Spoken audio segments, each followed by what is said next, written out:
today we're out here in Lake Michigan and we're going to be diving the Carferry Milwaukee. We're moored up to the bow, so we'll be at the bow of the vessel today, and that'll be a great place to start. That's the shallower side of the wreck. It's about 80 feet. We need to hang on to the descent line the entire way down because there may be current.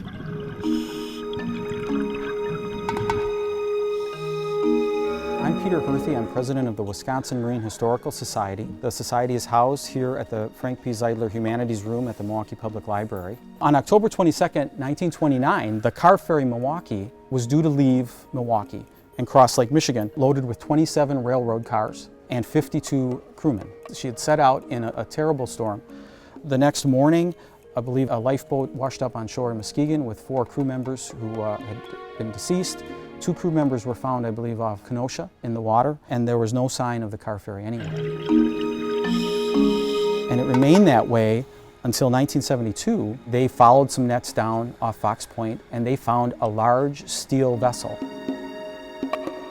For us as divers, obviously there's always that adventure. We're here to just check out something that sank. It's kind of that Indiana Jones feel. We all want to have that piece of adventure in our life, but it's also neat to kind of go down and put the puzzle together. What happened? How did it go down? You know, what was on it? What was not on it? You know, what happened that caused it to founder?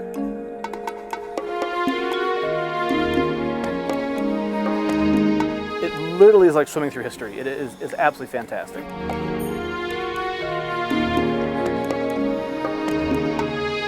This wreck is 338 feet long.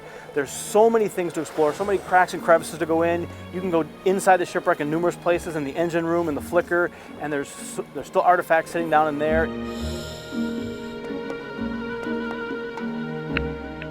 With most shipwrecks, because they sink relatively fast and the air rushes into the wheelhouse and it splinters the wheelhouse into pieces, it's very rare to see a wheelhouse intact. You'll see it's going to be about 100 yards off the port side, and we'll be able to swim around that wheelhouse and check that out. That'll be the deeper part of the dive. That's about 120 feet. But what's unique there is we can actually see the name Milwaukee still over the door.